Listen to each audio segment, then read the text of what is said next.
My assistant, E14.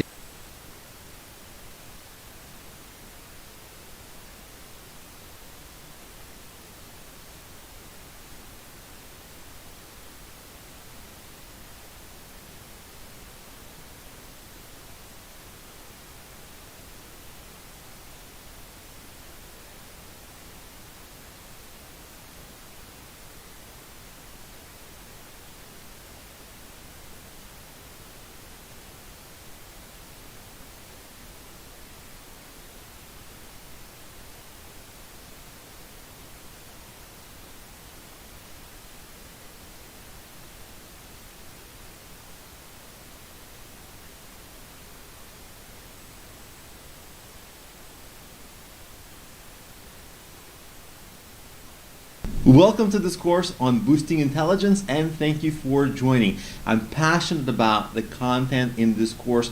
As an instructor, this is my favorite course that I've actually ever made because the content in this course was truly transformative to my life. After I learned all the things that I'll be teaching you here, my life changed infinitely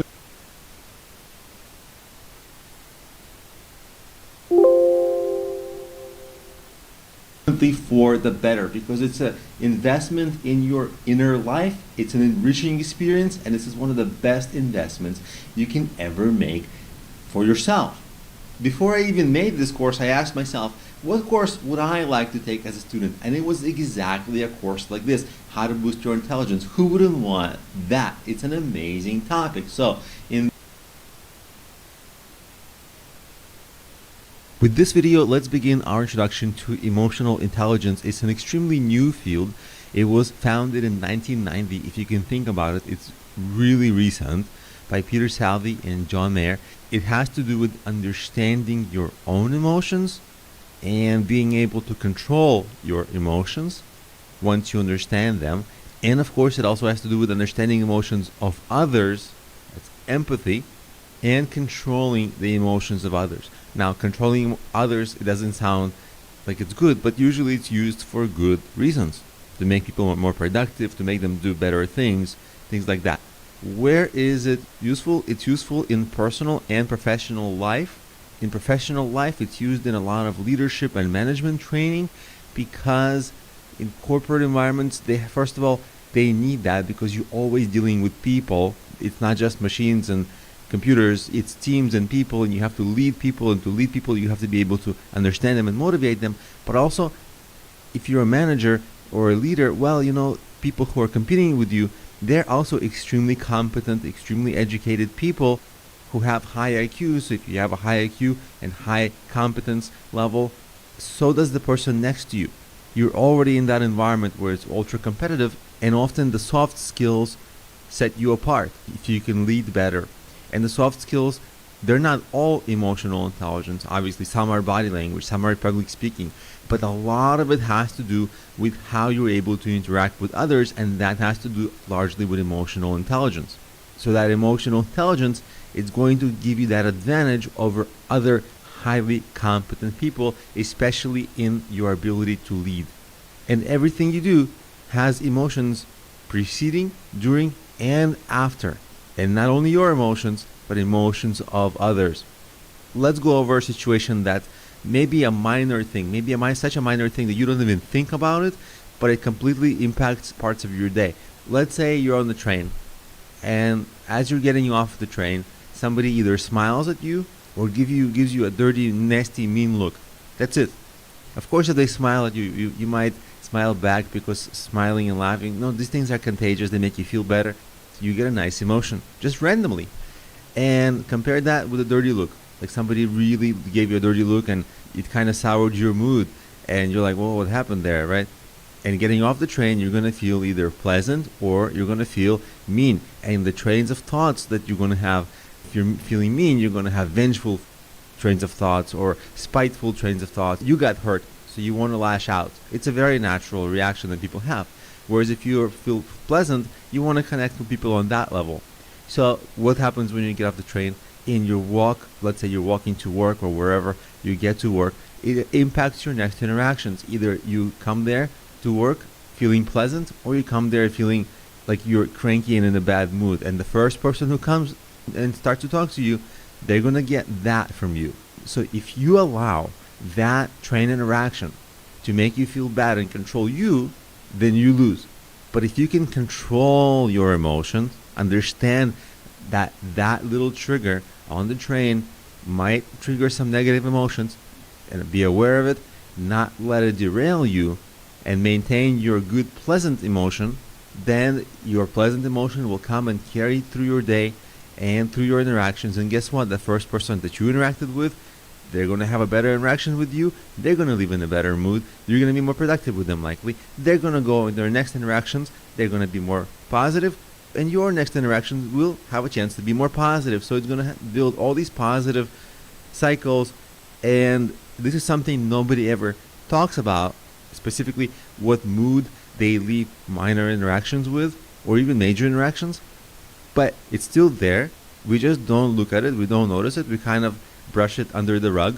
But it's there, and it controls us. And now that we are aware of it, we're going to control that and make our days and our interactions with others, first of all, more enjoyable, and second, more productive.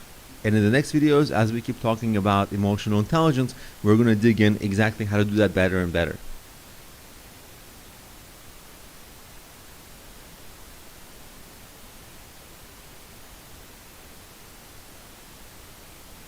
In this video, I'm going to give you a 5-step formula for controlling your every emotion.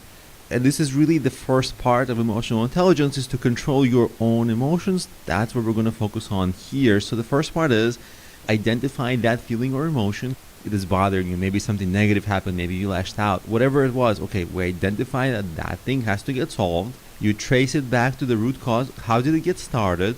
Then get feedback from others, because you sometimes can't really understand what happened. You're subjective. Your insight into the situation is valuable, but it's not the only side of the story. So you have to get feedback and advice from others around you, even the person with whom you've just had that negative interaction with. You can talk it out. It's not always possible, because you might be angry at each other or whatever, but if it is possible, if they're open to that, then together you can figure out and problem solve how to not have it repeat. That's ideal. That often happens in family situations. Okay, we had an argument.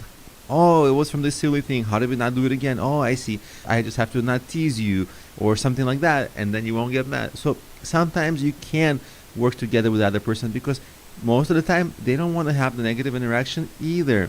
So two kinds of people you get feedback from: people who are third-party people, uninvolved, and even if possible, that person who was involved in that negative interaction. Then, of course, feedback is not everything. Your own take on it in the moment or that day is still subjective. So sometimes if you really cannot solve the situation, take time. It's okay to not solve it immediately. You need to take time and process all over, process, maybe a few days, maybe a few weeks, and really understand what's really triggering it. Because for complex issues, it's not that simple all the time. Of course, as you get better at this, you'll be able to better understand the root causes and why things happen and fix them faster. But in the beginning, it might take you time. It's okay. Just be aware. Keep working on it until you get it right. And then once you understand why did it occur, then you do what's called problem solving. How do you not repeat it? And the problem solving is kind of two things. First, it's theoretical. You just basically come up with solutions. Well, if it's a person that you're having this bad interaction with, maybe you avoid the person. But that's not a great solution, because you can't avoid all similar people, and usually it's some part of that conversation or interaction that triggered it. Okay, so how do you avoid that part of the conversation or interaction? So there's different ways to solve a single problem. You have to identify a few ways and try them all. So it's not just problem solving theoretically. You have to apply it and try to solve it one way, another way, until you fix it and it doesn't repeat, not just with that person, but a similar situation doesn't repeat in your interactions. Now, it's not always possible to solve it 100%. Let's say you do client work. Well, 1 out of 100 clients is going to be like a really bad client, and it's going to be all their fault, like 1% of the people.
You can't avoid the bad interactions. But at the same time, if you can minimize it to that degree, you've done yourself a tremendous favor, because that's already great. So this is not going to solve all your problems immediately, but it might just decrease the problems, which means it's going to increase the good outcomes. It can have a relatively quick impact, and over time is going to have more and more of an impact as you become better at this.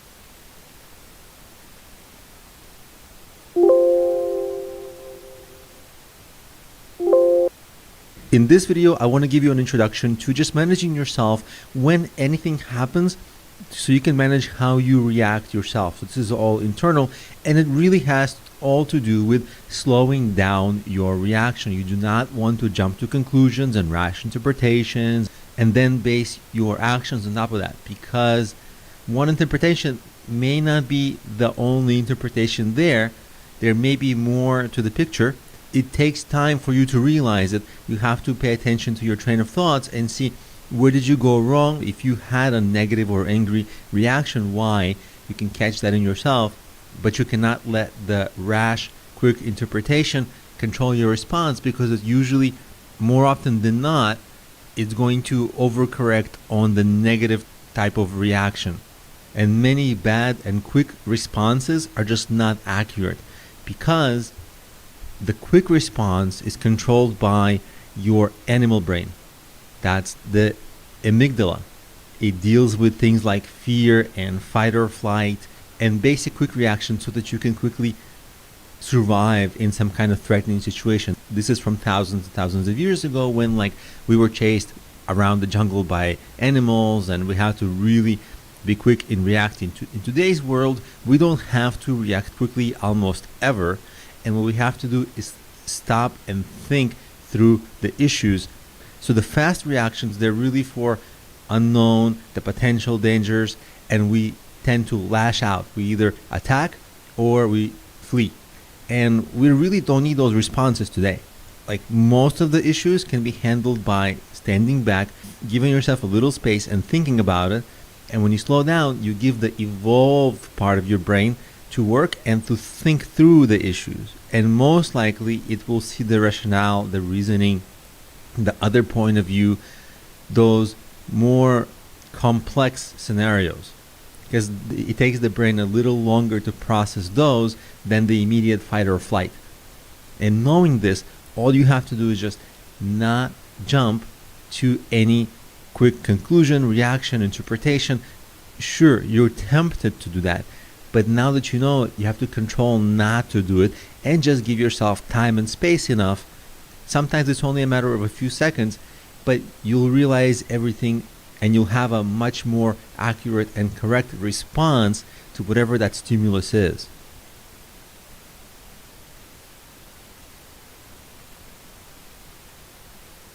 In this video, let's talk about how to reverse procrastination and get motivated to do things that we don't want to do. And there are actually two kinds of things that we don't want to do. There are some things that we know how to do, we just don't like doing them. Something common can be cleaning, maybe doing some boring task like writing. We know how to do it, we just don't want to. And then there's a whole other kinds of tasks that we just don't know how to do them.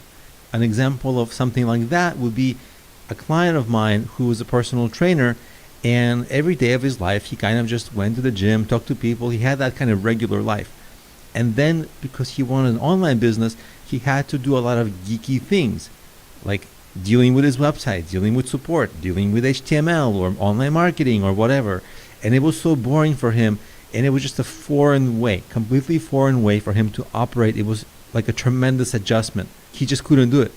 Sometimes when you can't do something, you can outsource it. If you cannot outsource something, or it's too expensive to outsource, you got to figure out, well, how do I do this, right? And the first check is it a low priority task? Because if it is a low priority task, you actually maybe don't even have to do it. That's the first check. It can save you from doing a few things that you don't need to do. And sometimes you have to realize it's a mid-priority task, but for the amount of effort it will take, then maybe it's not worthwhile. So after this check, you're making sure you're only getting into things that you really need. And then you have to realize, well, there's two kinds of motivators, right? There's intrinsic and extrinsic. Intrinsic is when the motivation comes from inside of you. In this case, when you don't want to do it, it's anti-intrinsic, meaning not motivation that drives you to do something that's from the inside, but exactly the opposite. Motivation from the inside not to do it. It's a really strong detractor of motivation. So if your mind is actually driving you away from it, you need to ease into a task if it's important for you, often by getting some kind of assistance or help and building a habit to work on it. Because if you don't have a habit of working on it, every time you try to work on it, your mind and body is going to pull you away from it. So how do you build a habit? Well, you have to put something on your calendar for a consecutive number of days. Often it's 20 to 60 days, depending on how challenging the task is and how difficult it is for you to do. And what's really important is you have to take a lot of things off your schedule to do this task, because giving yourself a big block of time will allow you to start making slow progress on it. That means that you're going to be sacrificing a lot of other things for this task, which really brings back the question of like, how important is it? Because when you're building this habit, you're not going to be making progress on a lot of other things. You're going to be sacrificing a lot of things. So you must evaluate it. And you want to avoid relapse triggers that make you fall out of the habit. For example, if you don't adhere to your schedule or calendar, of course you're going to let the task you're avoiding just wait for it while it's being undone. But if it is on your calendar and you adhere to your calendar, that's an easy way to stick with the task.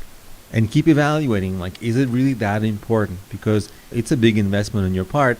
Only do it if it's really important. Now let's talk about what are some short-term motivators you can use that will help you begin doing the work. You can use coworkers for accountability partners, coaches, or even post on social media what you're doing, because even though people don't really probably care what you post on social media, the fact that you posted it will make you think, oh, some people must care and they're going to wonder, how did I do it? And so you're going to be motivated to do better and start at least. You can listen to energetic music or motivational speakers on YouTube. You can go out and get a little exercise, because that's going to make you feel a little better, more positive. You can also just use positive body posture and facial expressions. There's a saying, our minds follow our body and our bodies follow our minds. Meaning, if you have a negative posture, you're slouched, have an angry facial expression, those are the emotions that are going to come to your head. If you start to smile, sit up in your chair, have good posture, you're going to notice, you're going to start feeling a little better.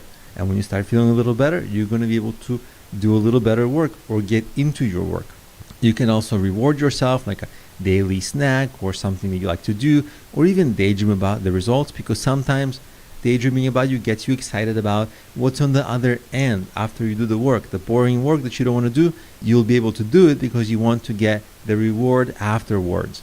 So those are some of the ways to deal with a situation where you are having to do something you don't want to do, and how to decide, should you do it, and if you should do it, how to get started.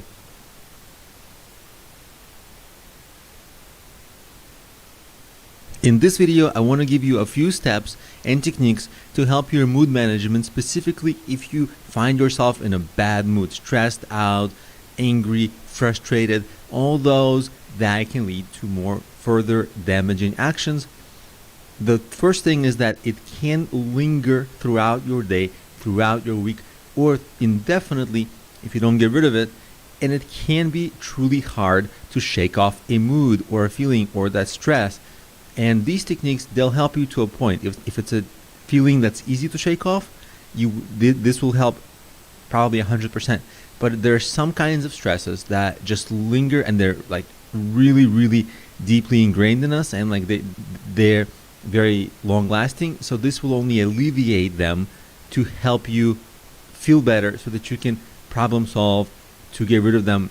It will free you up from the draining that negative feeling gives you, to give you that little bit of extra space to problem solve and fix it long term. So let's get into it. Well, first of all, anytime you're in a bad mood, frustrated, all these negative emotions, you gotta step back and minimize your interactions, because your interactions, you're going to project and carry your bad mood and negative emotions into your interactions, which is going to make the interactions more likely to be negative and spiral into more negativity. You don't want that. You want to step back and maybe find a quiet place, no noise, no distractions, no noise, no annoyances, and just kind of like give yourself a little bit of time to react, to process things.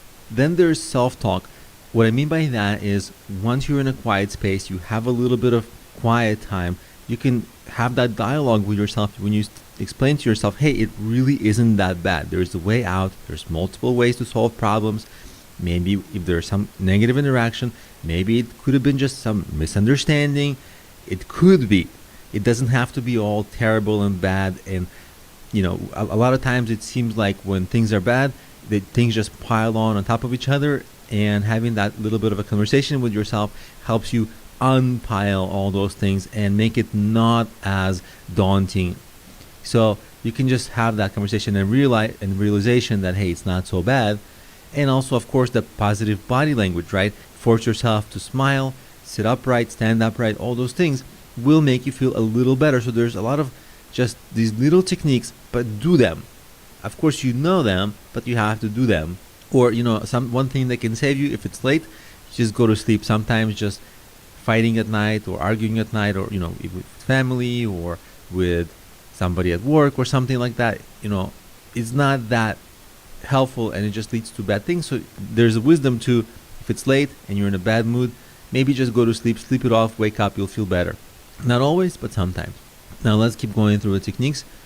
There is this technique called the relaxation word technique, where you pick a reminder word for yourself, anything random, XYZ, or whatever is a little bit meaningful to you, and then you say it to yourself in a time of stress, just to give yourself a little bit of extra time, and that word will help you recall what you have to do to get out of the bad situation, like the steps. Oh, like I know that word, bazinga, or whatever. You'll be like, oh, okay, I have to take a step back, go to a quiet space, smile, and force myself to all these things, and I'll get out of that bad situation. It's not always possible. This is a little bit hokey in a way, like it's a little bit of a weird thing, like, you know, pick a reminder, random word, but for some people this works, so it's a technique that you can try. Another thing is, when we have a bad mood or something, we might not completely realize it, but a lot of it is caused by discomfort. Maybe physical pain, maybe you're not sitting right, maybe somebody's in your space. Whatever physical discomfort you have will cause you to have your mood worsen. And also, the biological reaction we have is to take out our anger on the person next to us, even if it's not their fault. So if we feel some pain or discomfort, the person next to us is who we associate the anger with. It's just a biological response. And they could be completely innocent. So sometimes realizing that, you have to be like, oh, I gotta get rid of the pain. I gotta fix whatever, you know, take an Advil to fix my headache or something like that, if it's possible. The other things you can do is, if you're feeling stressed out, exercise helps. Listening to nice music helps. Just puts you in a different mindset altogether. And this is not 100% fix all the time. Sometimes it is, but not all the time. But like I said earlier, it's going to give you that mental space so that you can problem solve. How do you fix further? Like, for example, today as I'm filming this, I had like a really big event, kind of a negative event. Something happened to one of my mobile apps, which had like over 1 million downloads, and it had some problem in the App Store, and like literally got suspended. And I don't know why. It's been a couple of days like that, right? So that's a huge stressor. I mean, it's like a product with 1 million plus users that took a lot of work and time to build. So it has financial implications, everything. And it's literally my stress right now that I'm feeling. And I've been trying to get rid of it for like a few days, and it's lingering. Like, this is a big one. And I try to take my mind off of it. I try to do all the things. I try to distract myself. I try to do all these things. And yeah, it helps to a point, but not 100% until the app is back in the App Store. So sometimes the fix is actually fixing the root problem. But to be able to fix the root problem, you have to still do all these little techniques to give yourself that mental space to function better. And when you function better and are less plagued by that negative emotion, you will actually be more likely to fix that underlying problem that's the causer of the major stress.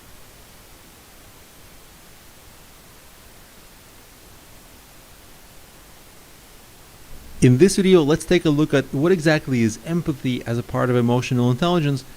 And we're going to look at it in three ways. But first, it's something that comes after self-awareness and self-management, because emotional intelligence really starts with self-awareness, self-management, managing moods of yourself. After you more or less are on your way to mastering or controlling your own moods, then emotional intelligence begins to focus on others. So a definition of empathy is being sensitive, aware, and understand the thoughts, feelings, and emotions of another person, and possibly even feel the feelings of another person.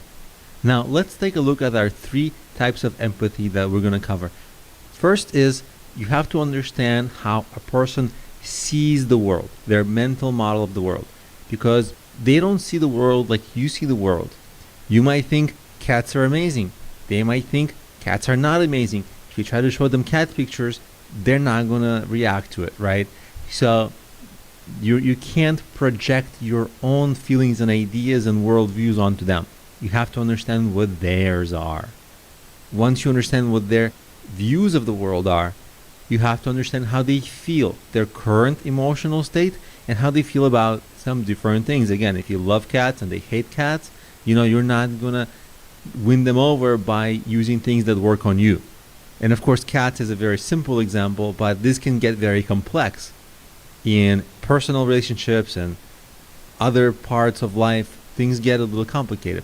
So those are the first two things: how another person sees the world and how they feel about certain things and how they feel at the moment. Because you're going to approach them at the moment, you have to be able to sense what's going on inside there. And the third part of empathy is not just knowing, but being able to help or direct some kind of a mood or behavior, right? This comes in a leadership role. You have to understand what your followers are feeling, how they see things, and then you have to get their buy-in for doing what you need them to do, or some productive behavior. And great leaders are able to do all three of these. And I'm going to give you another little bonus. You have to care as a leader, because even if you're amazing at empathy, even if you can do this, you're not going to do this if you don't care, because it takes a lot of mental effort to get to understand someone, how they see the world, how they feel. You have to spend time with that person. So it's a substantial effort. But if you can make that effort, there's a lot of uses for it in personal life and relationships, especially in relationships with close ones. You're very close, so you're constantly going back and forth with different moods and playing off of their moods. You can't step on their toes. You don't want them to step on your toes. You have to find a good balance there. And of course, if you lead a team professionally, you have to understand what they need, how they feel at the moment in long term. And if you're in any kind of a customer facing roles, like sales, if you're doing coaching, if you're doing customer support, of course you have to lead people to doing what you need them to do. If you're selling, you need to understand how they feel, how they think about something, what their emotional triggers are, so you can tap into that so they can buy. If you're coaching, you need to understand how to make the person you're coaching do what's good for them, because people are sometimes their worst enemy, and you have to see how they think, how they feel, and be able to fluidly work off that. Same with customer support. The person might call you angry. You have to understand what's wrong, how they feel, and you have to reverse their behavior and get them on the right path. So that's empathy, and it's item number one for transferring emotional intelligence, not just how we are to ourselves, understanding ourselves, but to others.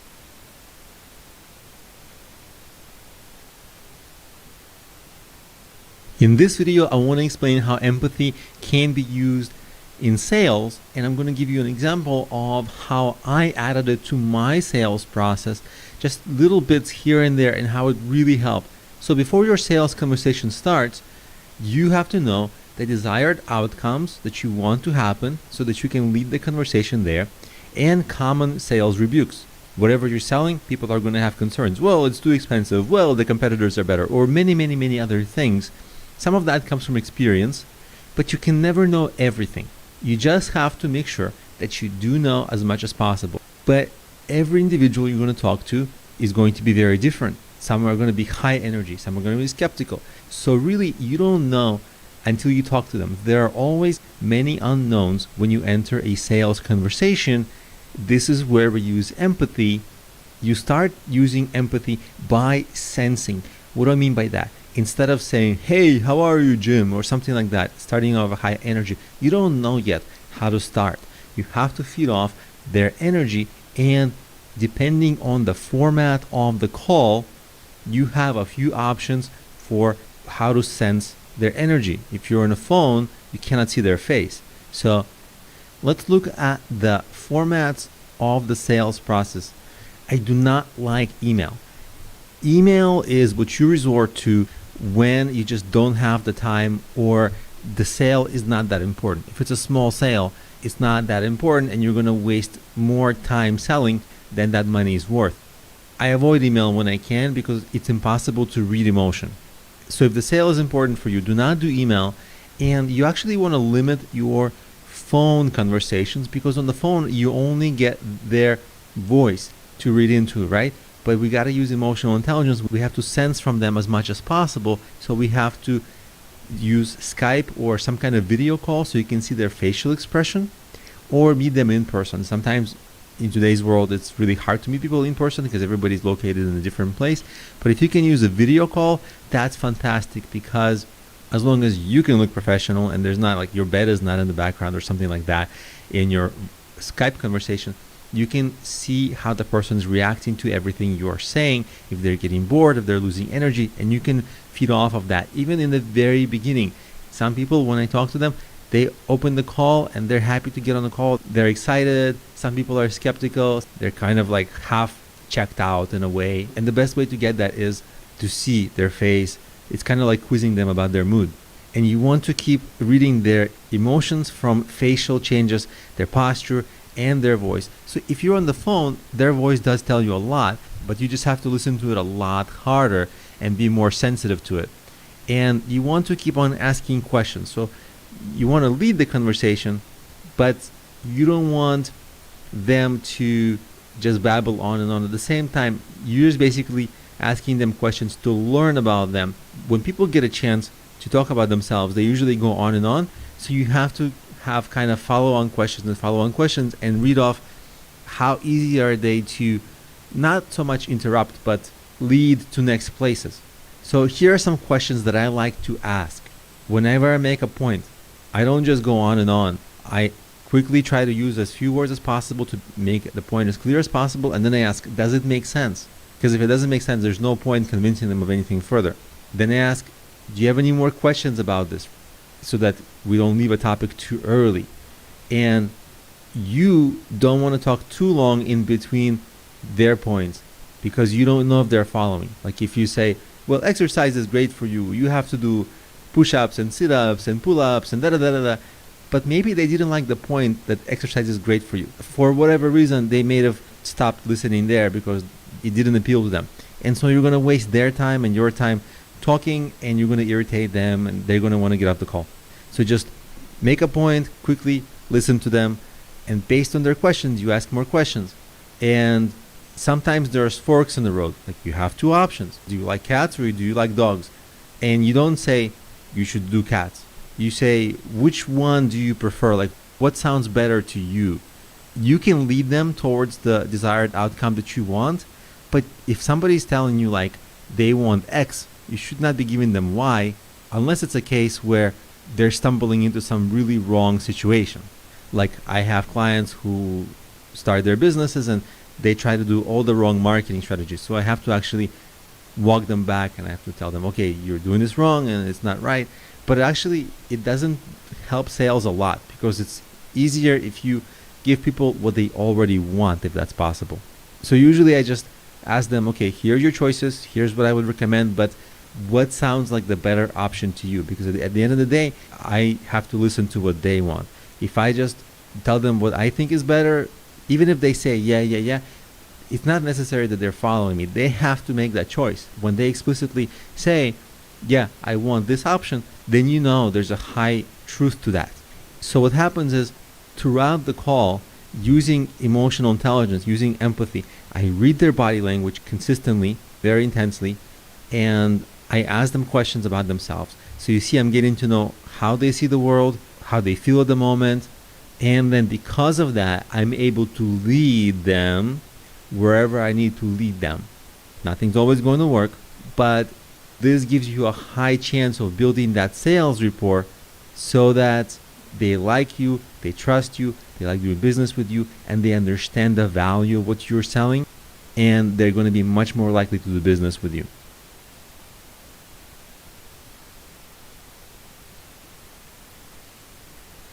In this video, I want to share more tips on empathy and using it to read people's emotion and what's going on inside of them. And we're going to use a very helpful acronym, literally empathy.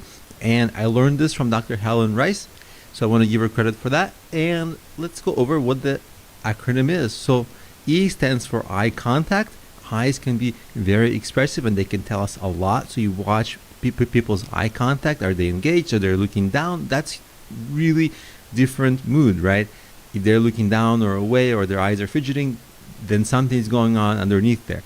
And you have to start thinking, okay, what is it? And identify that relatively quickly. You can get further clues by watching how people's muscles of the facial expressions move. You can get further clues by other body language signs like their posture, how that really shows how engaged they are, and just watch how they're affected. All their expressed emotions all together tell you a story. T is for their voice, the tone of their voice, the energy of their voice, the volume of their voice. See, before that it was all body language. So if you're thinking, okay, like if you're on the phone versus communicating via text versus in person, if you can see the person, you can see a lot. You can get a lot more information from them. Now let's keep going with this acronym.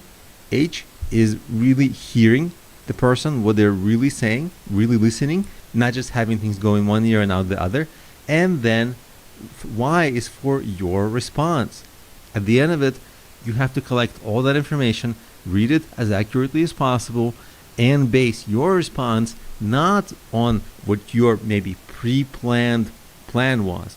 Of course, you have a desired outcome in any situation, but at the same time, you can't force things too much. So you have to see where they are and meet them where they are. So for example, if you see they're hesitating and you're selling something to them, well, you cannot push the sale. You have to understand, well, what's the source of the hesitation? And you can ask them, you can then read further into their body language and voice and everything else, and then ask more questions and address that issue, and then you'll see maybe you'll be successful at getting their body language and their voice and all the emotions they're expressing to be more positive. And then you're thinking, oh, okay, so I quelled that concern. Whereas if they are still having that negative body language or voice, then you're like, still something's wrong. So you basically have to feed off what you're reading in them and respond accordingly. What you do not want to do is just move forward and force whatever you want. You'll likely be better off and more successful at getting what you want if you understand what they're going through and work with their situation rather than forcing what they want. You'll get your desired outcome sooner and they'll actually have a better time. If you forced something onto them, they might actually not like it, they might resent it, but here they're actually going to be completely participating and you're going to be able to get them to work in sync with you.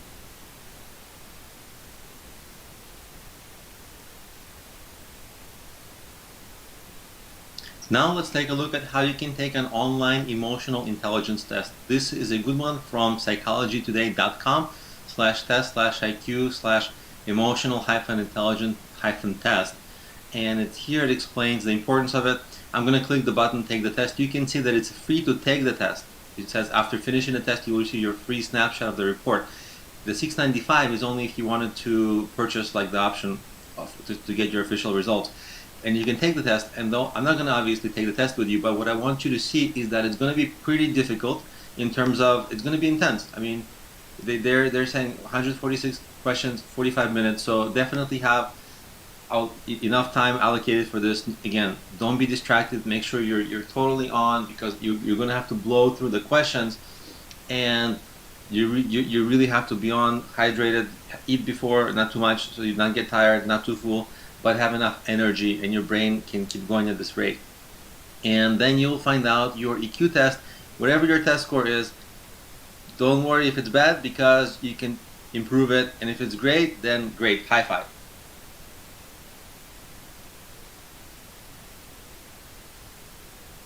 In this video, I created a checklist for you of the very common emotions. Obviously not all emotions, but the very, very common ones that we experience almost on a daily basis. And we're going to go over how to turn their negative sides into their positive sides, because they have polar opposites. So let's start taking a look at them. The first one is anger. Anger can be destructive if unmanaged, right? You can lash out at the person next to you. That's what you don't want. But guess what? People, when they have a chip on their shoulders, like athletes or entrepreneurs, anger motivates them to actually do productive work. If they're athletes, they play harder. If they're working, they want to prove people wrong, which is a motivator to actually work harder. So you see, anger can be channeled in these two very different ways. And of course, if you can channel it productively, that's amazing. Similar with anxiety. Anxiety, if unmanaged, can turn into the feeling of overwhelm and burnout, and also it can cause you to lash out at people next to you if they keep adding to your anxiety. But sometimes anxiety, when it's managed, can be positive and get you to work harder and be more focused. For example, if you have a deadline and if you're a little bit anxious to that and work towards a deadline, then it can actually help you focus your efforts. If you feel depressed or dejected, that's sometimes because maybe in your business or career, maybe you don't see a light at the end of the tunnel. Like maybe you feel, oh, like all is lost, or it's failing, or nothing's working. You don't know what to try. And you can easily fix that by giving yourself optimism and hope through just finding a new way to make something work. And then you're optimistic about that new way. The dejection and depression largely goes away and is replaced by the optimism, which pushes you to work towards that new hope. If you're disappointed, very similar. You can turn that into enthusiasm by problem solving, how to get out of whatever is causing the disappointment and how to make you happy. And if you see the desired outcome, and if it's within reach, or if you know the steps to get there, it will turn into enthusiasm. So if you're in dejection, depression, if you're disappointed, it can feel like it's going to stay like that for a long time, but these things can really turn really quickly at times. Obviously, if there's medical conditions and all that, then they can't. But for most people, they can turn very quickly in a matter of less than a day, in a matter of sometimes minutes, if you just manage it the right way. Sometimes you have to explain to yourself, okay, I'm disappointed. Instead of dwelling on it, you have to just find a way, problem solve for how to get out of the situation, begin working towards that, and you'll be excited about achieving that potential better outcome. Similar with disinterest. A lot of employees, for example, or students, they're disinterested because they don't know how the material of the studies that they're studying or how the work is really going to benefit them long term. But if you show them it's going to impact your career, it's going to help you to achieve your goals, you're going to learn the skills to do whatever you really want to do, obviously that's going to give them motivation and inspiration to work hard. The same person, it's not that they're lazy or stupid or sad, it's just that they're having a wrong dialogue internally. And this can be you, this can be people you manage or people on your team. Now that you know how close these are and how easily reversible they are, you can manage this in yourself and in others. And when you do it with others, you have to use empathy to understand what they're going through, and a lot of emotional intelligence that we've already covered to accurately understand what they're going through and then be able to start working to reverse it.